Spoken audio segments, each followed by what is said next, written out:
Good morning, Eric. Eric Hallin is our guest today, and Eric will be introducing himself shortly. He's at the Legend Hotel in Chiang Rai, and Eric and I go back many, many years actually to Bangkok, back in the late '80s, and when we were both at Dusitani Hotel Group, and Eric has subsequently moved to a number of different hotel companies in Southeast Asia, predominantly in Thailand. And I thought it'd be interesting to talk to Eric today to talk about, how his leadership style, perhaps is the right word, has changed over the years, and what different sort of expectations are required of a general manager in this day and age, certainly from owners, from and also from the team. So, Eric, would you like to just introduce yourself and say a few words? Thanks, Richard. Yes, as you said, I'm Eric Hallin. Originally born in Sweden, grew up in East Africa a bit, and been in the Far East since the 70s. So always in hospitality. So I've spent quite a few decades out in Southeast Asia, a little bit in Europe too.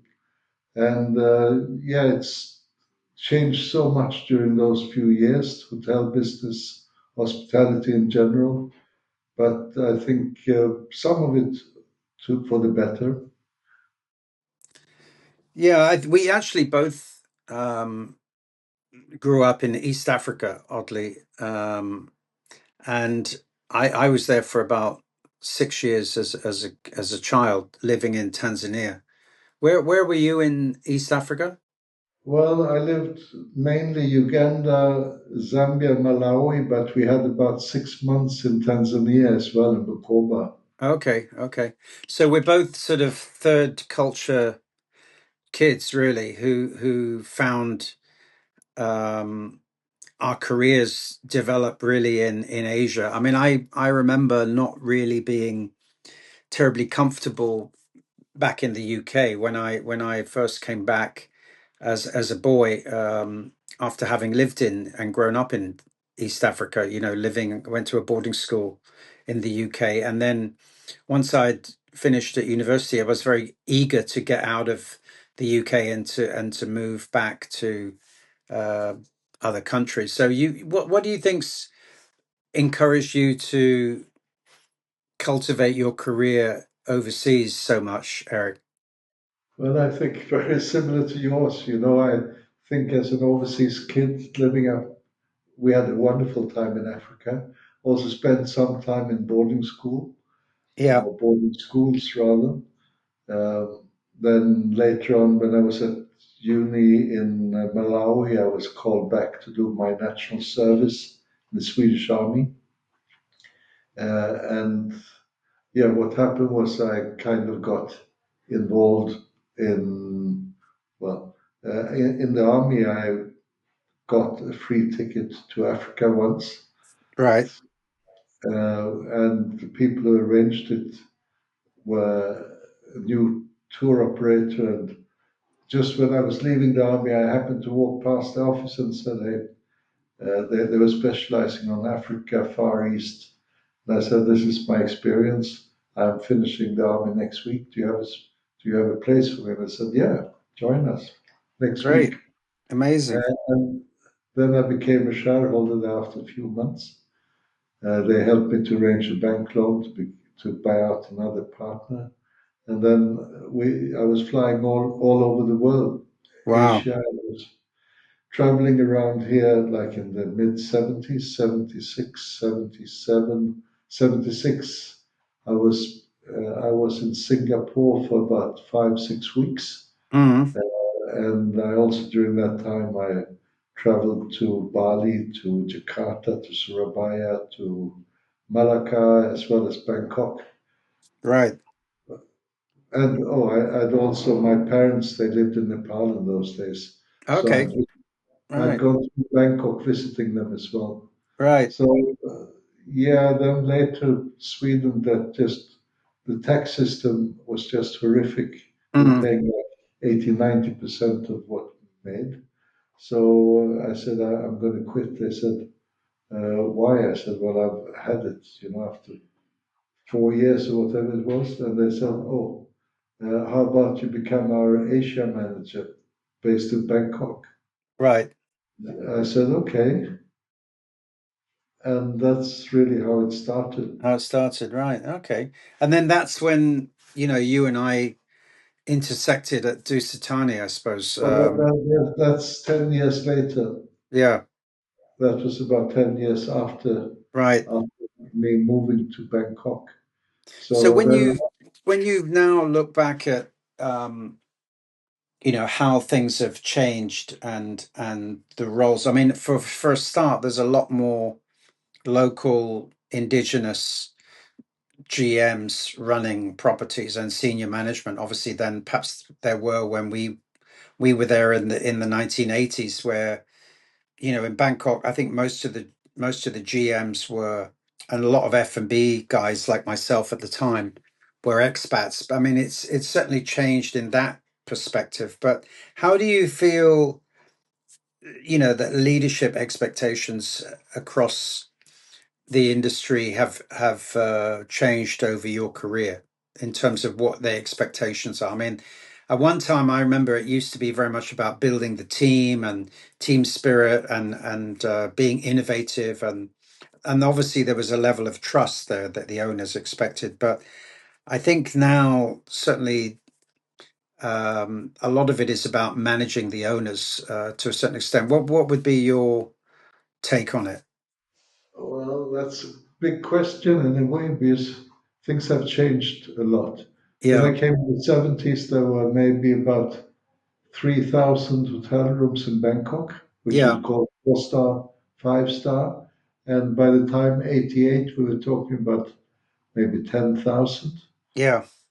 Um, Today, they're like in Bangkok, they have about 300,000 plus hotel Really? rooms. Yeah. Wow. In those days, everyone knew each other. We all knew all the hotels. Yeah. Most general managers, I would say 80% were former chefs. They Yeah. started off as a chef and then True. worked themselves up. There were a few who came through F&B. Uh, Myself, I came up through sales and marketing. So, like, I was working in the early 80s at a hotel called Indra Regent, which used to be a part of the Regent Hotels under Bill, and then later became Pan Pacific when I was there. Um, yeah, there were just a few international hotels. There were just a few managers. Today, there are so many. There are more chains. When we were in in the 80s, 90s, I think we were much more centered on guests than people are often today. Mm. Because today there's so many reports to be done, so much management of KPIs, and the KPIs have maybe taken a bigger importance than they used to be in the 70s or 80s. Uh, for us, we were trying to grow, I guess, like everyone else, organically. Yeah. Thais are just wonderful in Thailand to be. I Yeah. mean, Far East, we have so many countries, but Thailand is the country I know the best of all the countries I've worked in. And Mm. so nice to work here because the Thais are very hospitable by nature, very polite by nature, and very easy to train in this business. Uh, So given the, given the fact that there's a lot of focus on KPIs, which, obviously you need some kind of goals and targets to achieve, but quite often when something like a pandemic comes along or a government upheaval or some sort of terrorist activity or whatever, a lot of these things become meaningless because everything goes out the window. There's a lot of actions that you can't really do much about, because it's really out of your control.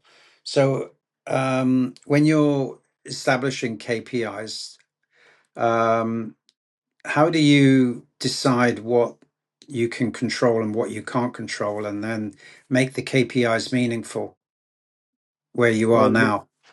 the beauty of our business is that um, every day is different. There are Hmm. no 2 days alike, and we are thrown different situations on a daily basis. KPIs here, basically, I just came from Six Senses before coming here, which has a lot of KPIs. But now I'm in a private hotel owned by three families, basically. Uh, I do my budget once a year. Yeah. Once the budget is signed off on, I make once a month, I make my reports. I tell people, okay, what my take is on the months that passed, Hmm. what I think is happening next month, and what's happening in the next half year or so, Right. and what the trends are, anything which I think will change from what I had budgeted for, and if so, why, if it's up or down, or if there are some changes in the business environment. Or like last year, we were flooded, not just a little bit, but we 80% of the resort was under 2 meters of water. Yeah. And we had to rebuild. I see. So there are always things happening, and I Yeah. think that's what I really like. I spend most of my time out on the floor. I spend a lot of time with guests, Yeah. with my staff. I go with my staff. I look what their challenges are, what I can help them with. We don't have as much meetings as we do in international hotels. Right. We do focus a lot on the training we can do in-house, Yeah. as well as what we can get from outside. Right. Okay. So when you're thinking about, grooming some young up and coming local people, or even interacting with young people who are entering into the industry now, what kind of advice would you give them in terms of building a kind of a culture or a team culture that, when we think about things like sustainability and innovation, when I was at Hotel Icon, it was a very big part of what we did there, because we used the hotel as a sort of research laboratory, because it was owned by a university, obviously. So my circumstances were a bit different there, because I had this sort of license to, and the expectation. A lot of my KPIs were around, doing more for the environment, and ESG in general. I mean, we did have one idea, which was to try and make the hotel completely carbon neutral, but also around innovation and experimentation. So I mean, there are some brands that do encourage this, but there are some that don't, because they just want you to follow, the corporate guidelines, so to speak. So you're kind of limited as to what you can do. But what advice would you give somebody who is entering into that industry, if they are somebody who's innovative and have a lot of ideas?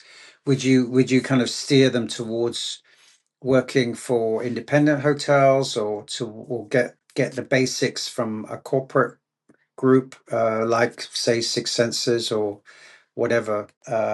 What would be your advice? Well, let's say when I go back and look at Six Senses, when I worked for them 20 something years ago, Yeah. and when I worked for them 5 years ago, it's like a different company. Okay. Uh, 20 years ago, it was owned by Sono mainly. I mean, he was the main shareholder, chairman, and the heart behind the whole thing, together with Bibi. And in those days, they let me do many things. So, for example, I worked with the University of Prince of Songkla for used oil, the cooking oil. We Yeah. made the biodiesel plant at the resort. Mhm. We we started to convert all our cooking oils into diesel, and Yeah. then we told all the other hotels on the island, "Okay, come with your used cooking oil, and we'll make the biodiesel out of it," which was Okay. quite good. Also, over there, I did a reed bed sewage plant. You Wow. know, we did a lot with EM, with um, so fermenting fruit waste and different waste, and using them for instead of using uh, things like pesticides, we would reduce things made from waste. Right. Uh, this was already like 20 years ago. And today, Six Senses are still very much into sustainability, Yeah. but it's you are a little bit more limited what you can do. But again, every resort has to have its own sustainability department, Yeah. its own people, just very focused on sustainability. Right. And most young people, they last even 20 years ago, today, tomorrow, I think most young people want to do things for environment. They want to be sustainable. Yeah. So they are happy when you can do something which is good for environment. I think that's very, very good for people to get engaged in. But apart from that, I think what I always tell not only young people but all my staff is to remember where our money comes from. I tell them the money is not from our owners, the money is not from management, the money is not from banks. All our money we make is from guests. Right. So we need to focus on guests. But at the same time, many guests, they also want to buy into doing things for the environment. Yeah. I think it's a very universal thing. Staff like it, guests like it. And the more you can do, people want to feel good staying in a hotel. They Right. want to feel, I they, mean, they, one of the questions I think a lot of people are asking now, and I remember when I think back in Hong Kong and the type of clientele, the type of customers we had were 80% from North America and Europe at the time. And many of them sought out a hotel that was, unique and was a hotel with a purpose, i.e., the fact that it was a place where students learned and it was owned by a university, so the money went back to education. But a big factor was the fact that, we had a lot of sustainable practices, like the fleet of limousines were all EVs. We had an EV shuttle bus that we actually prototyped. Um, we had this huge green wall, which was creating um, great oxygenated sort of environment in the main body of the building, and also um, we had water faucets instead of plastic bottles in all the rooms. But one of the things we did experiment with, which was not your sort of typical low hanging fruit that everybody does, was that we started to experiment with fabrics and uniforms, because one thing we noticed was that a lot of uh, brands that were manufacturing fabric and fashion in China were those at the end of the season. A lot of that stuff would end up in a landfill because they didn't want it to get into the market, and so they would just destroy it.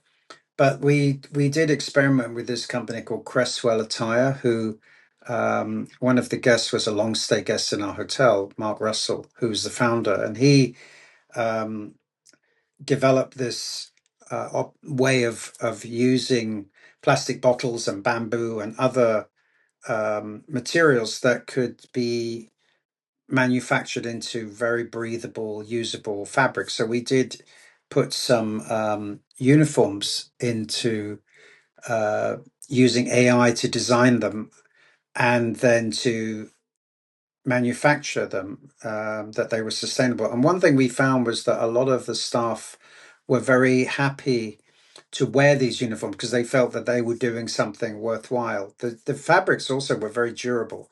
But I just wondered whether you had come across anything like that. I mean, I did send you some information on it, but what's your view of that as something that maybe hotels could help to shape their identity through the uniforms that their staff are wearing by wearing sustainable manufactured uniforms?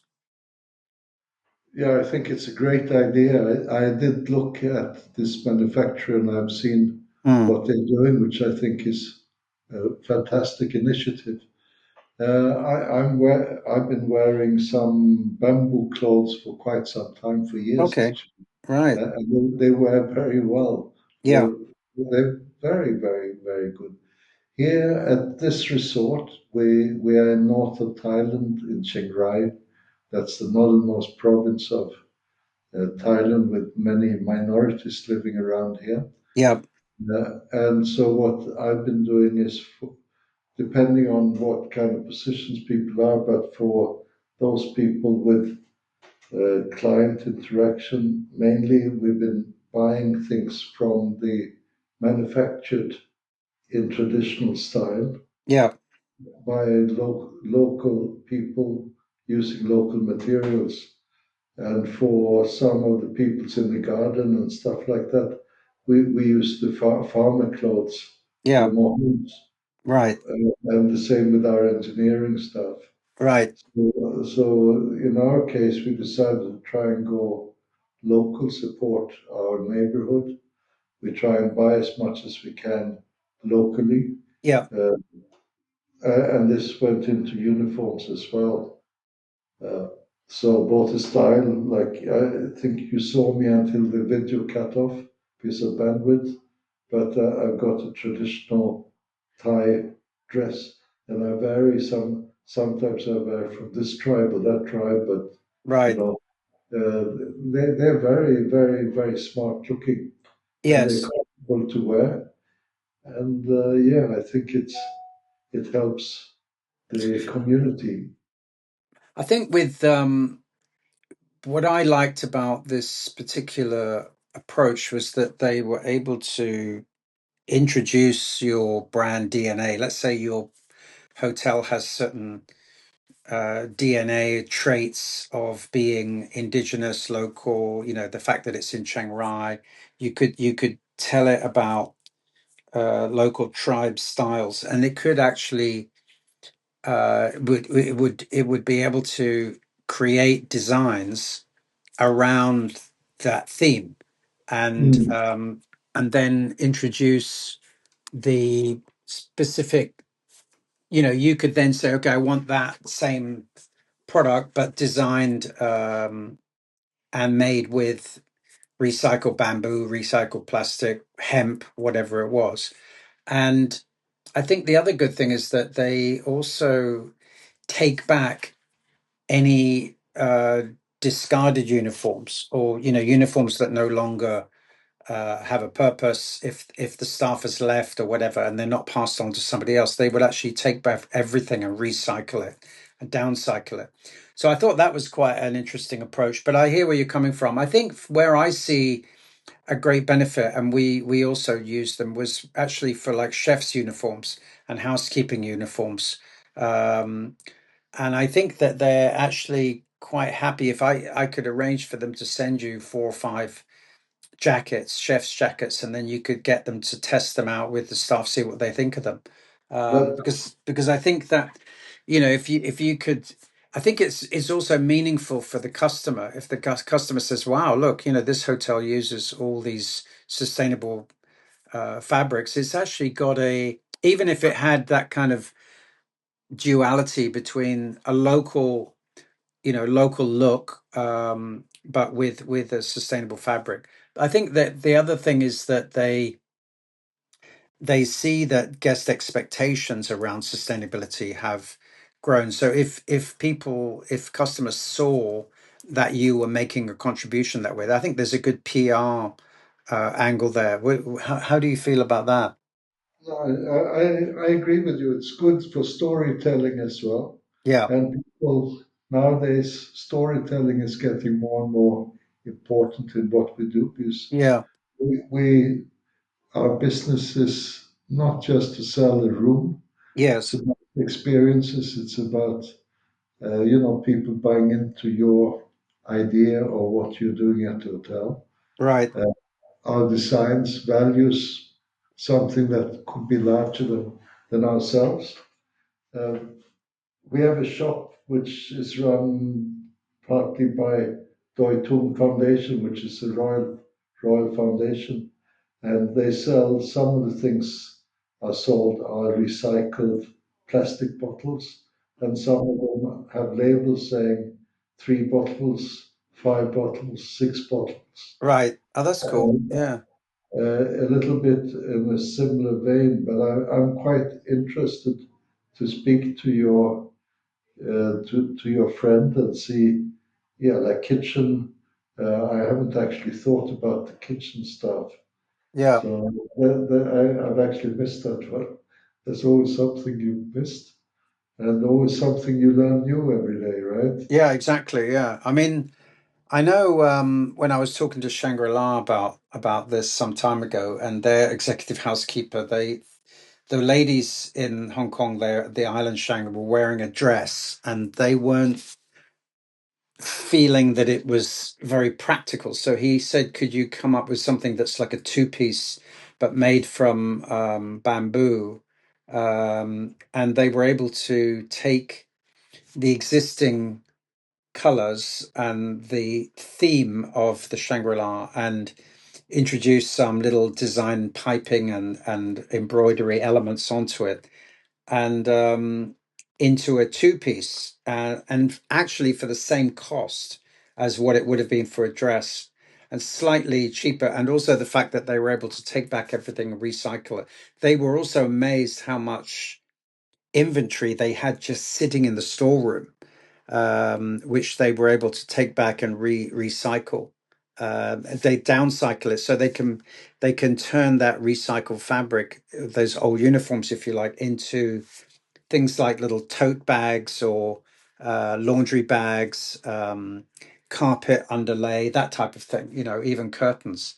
So it's actually a full cycle. I think it's actually a very low hanging fruit that a lot of hotels could take. So I think that also when I was thinking about this is whether guests seek out hotels, and also whether you can kind of blend luxury or very high end hotelier experiences with sustainability. I mean, sustainability doesn't mean necessarily doing everything bare minimal, does it? I mean, I think you can still offer a luxury experience, whatever that means, with using sustainable practices.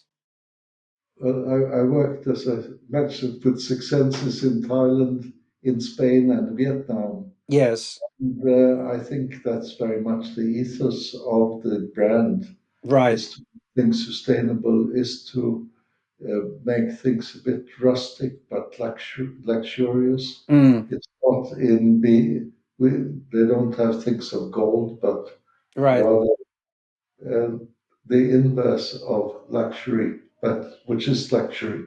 Yeah, It's recycling. It's feeling that you're doing something for the environment. It's right, making both the people who work for you as well as your guests feel this is part of the company.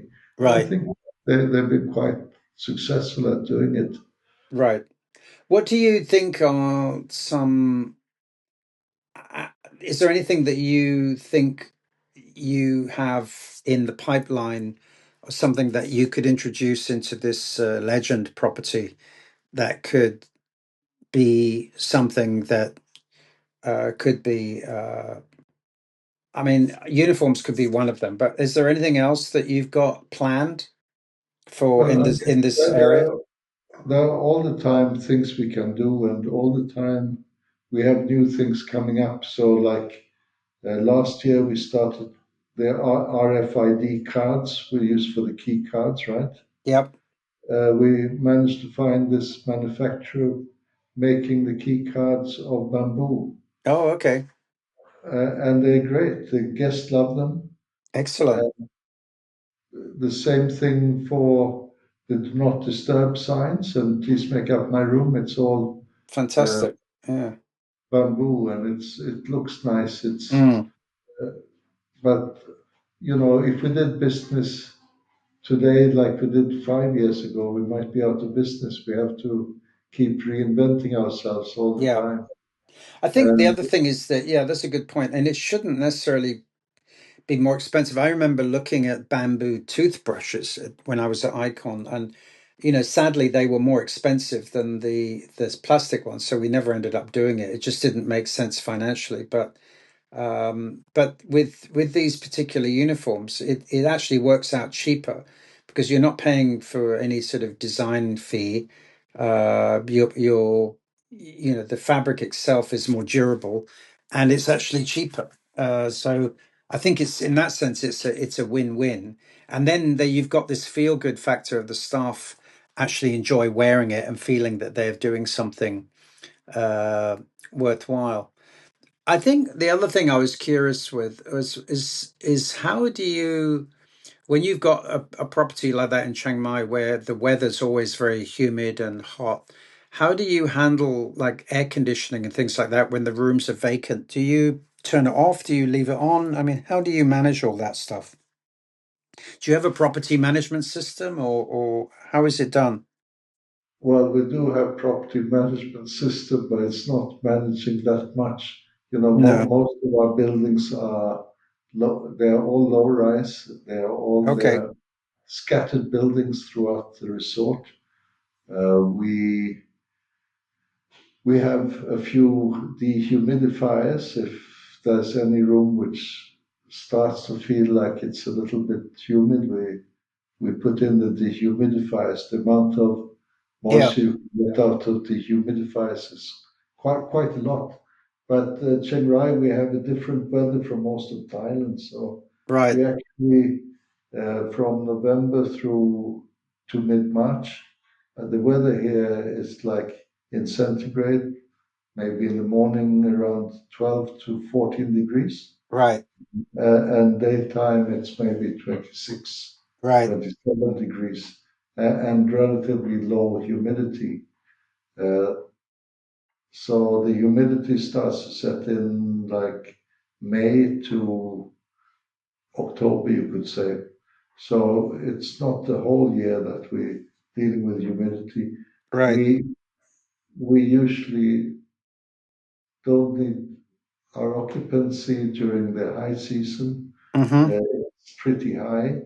Low season, we would run an average over 50% anyway, and we would close a building at a time to just take out, clean all air conditioning, do all minor repairs, etc. And we dehumidify them if they need to be done. But I don't really have a problem here with humidity. Okay. And how many units are there? How many keys are there in the We property? have 76 keys. We have Okay. six pool villas, and the rest, even the smallest room, is quite large. It's like more than 50 square Oh, meters. wow. And then how many F&B outlets have you got? How many restaurants and I bars? have I have two full-time restaurants and the third, which I open on occasion if I have groups. Okay. Do these different outlets have different style uniforms? Uh, no, it used to be, but uh, I've made it the same, so it's easier for me to put people where I need them. Right, right. Okay. But So, and I got two kitchens. I got two separate kitchens. okay. And how many in your team? How many employees are there in, say, presumably F&B is the biggest? That's Uh, right. yeah, Yes, especially if you include yeah, the kitchens, right. followed by housekeeping also. Okay, Second. good. So altogether, what, 200?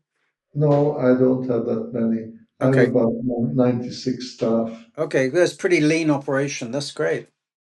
Yeah, we used to Yeah, have a lot more, but after post-COVID, we are a bit more careful, and we also want to keep the service charge yeah, reasonable. I mean, right, service right. charge is something which drives people wanting to come to you. Of course. And And then then we have how many other properties does your owners have? Is this just a one-off or are there others? they have three. Three. Or my main owner who owns like 75%.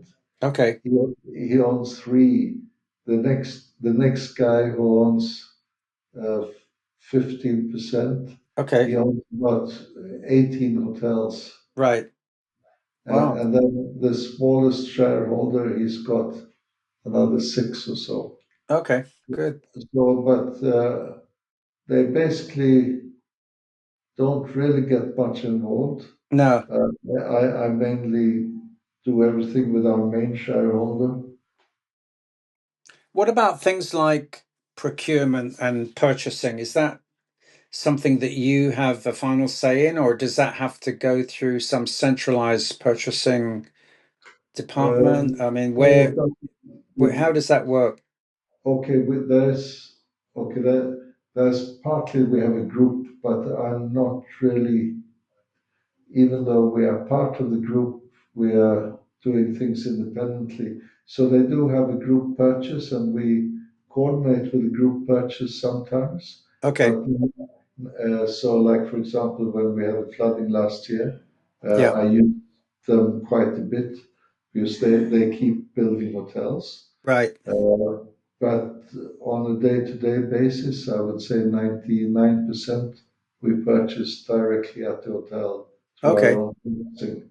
We have one purchasing person Okay. that's under Great. our accounting. So, I mean, it could be interesting for on a larger economies of scale, for initiatives for like upcycling, recycling textiles from that are from old used, not but not only that, but also from old linen, sheets, towels, that type of thing. All that actually Cresswell can recycle, downcycle, and make bathrobes out of it or other kind of things. So you've got this 360-degree loop of everything being manufactured and recycled, downcycled, or even using other things. So if you've got other properties, that could also be interesting. I think it would be good to have a chat, and I know that Mark and Paul would love to try and get um, some trials going on and give you some free chef's jackets, free housekeeping uniforms. You can have a look and just pick some from their website, and then he'll send them to you, and you can test them out, and see what the staff think of them. It would be really good to experiment with that. I think another hotel or two other resorts which might be very interested. The ones we have on Koh Noi, Okay. the Paradise and Treehouse Villas. Wow. Yeah, that sounds amazing. Yeah, because Uh, like I said, I think it's a good PR story as well for your customers. It's something different, not like everybody else is doing. the main owner and management there, they would, I think, be interested. Great. Oh, that sounds really good. So just to sort of overcap what we've been talking about, I mean, I know if you had a magic wand and there was one thing that you could fix that is a problem in hospitality, I know if you talk to a different GM in a different country, it will be a different topic. But, like over here, there's a labor shortage. They can't find people. I think where you are, that's not so much of an issue. But presumably you've got very high booking distribution costs from online travel agents and things like that that eat into your profit margins. But if you could make, wave a magic wand and fix one systemic problem, what would it be for you, Eric? Um, I think retaining staff Okay.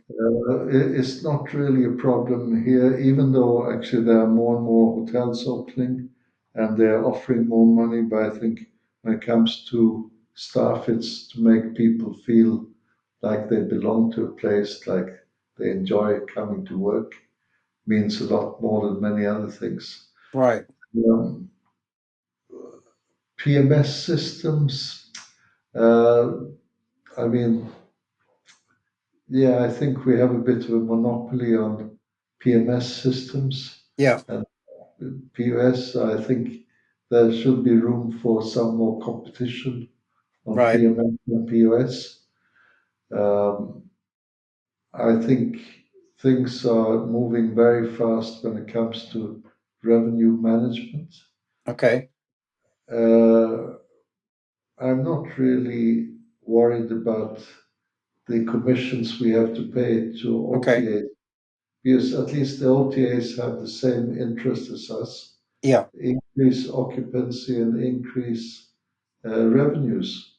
Right. So I see that is similar to mine. It's just they have the distribution. So of course I'd like to have more on my Yeah. own, but I need that distribution. I think generally speaking, uh, my main worry is that there's so many hotel brands disappearing and so many new ones coming up, Yeah. but they are all the same. So you end up you have Marriott, they have I don't know 10, 15 brands, Right. Accor 15, 20 brands, Right. ISG, and again they market their brands differently, but there's a lot of things in common. Right. I think it would be nice to have more. I like independent hotels, but Right. right. But the fact of the matter is they have the advantage of being a lot. They can be and they can have big marketing programs. They can have loyalty cards, their loyalty programs. They have a lot of muscle that we might not have as independents. So if there was one thing I don't see that it can be fixed. I just see it's a shame that more and more independents disappear. That's very interesting answer. Looking forward now, just as a final thought, where do you see the majority of your international guests coming from, and do you see any shift? I mean, where are they from now, and where do you foresee, and how much influence, in fact, do you have over targeting specific types of customers? I mean, are they customers who are looking for something that's authentic and unique and sustainable and I mean, or is it driven by price, or why do you think they choose you? I mean, how much influence do you have over shaping your strategy to attract those different markets? Could you just talk a little bit about that for our viewers, for our listeners? Our biggest marketing tool is our guest reviews. Right. Okay. I think our guests are, well, as I said before, I think everyone that works with me has to know that our money is from guests. We need to make the guest want to stay here. We want them to feel welcome here. We want them to go out and come back. For Okay. example, one couple here just now, they were here in January and they decided to come back and take a pool villa June, July for 3 weeks. I told them it's maybe not as nice a season as January. They said no problem, and they're leaving later this week. Wow. and they're already booked for the next day in January. And where are they from? He's Welsh and she's American, but they've been married for many years. Okay. They live in the UK. Live in the UK. Okay. But I have a lot. I getting more and more return guests.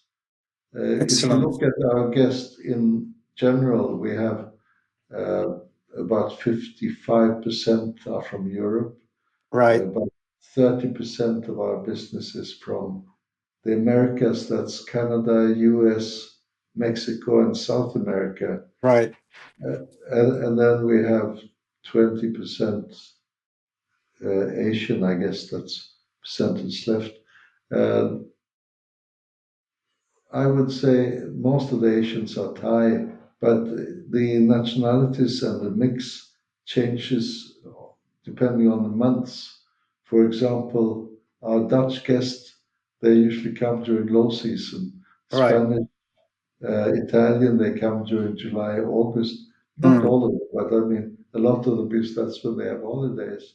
Okay. But what I try to do, I mean, Chiang Rai isn't really a known destination. It's a secondary destination in Thailand.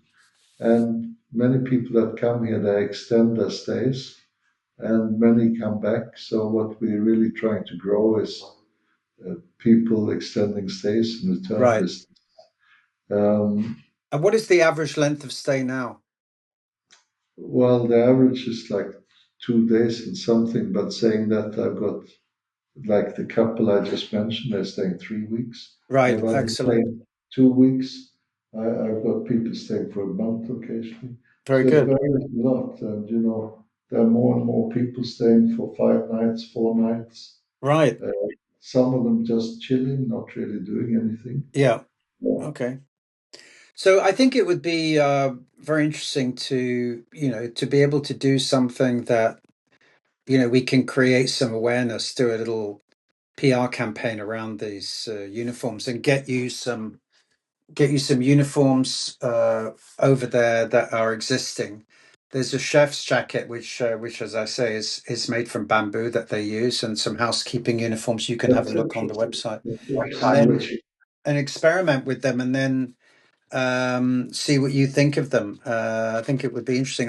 If you don't mind, what I'll do is I'll set up a meeting with Mark and Paul. Well, certainly Mark, and see how we can move it forward. And perhaps he could pay a visit to you, or have some samples sent to you that you can then give him the That sizes. That I think one of the beauties of it is that you can actually just go onto the website and just order directly. So you're ordering directly from the factory. There's no middleman.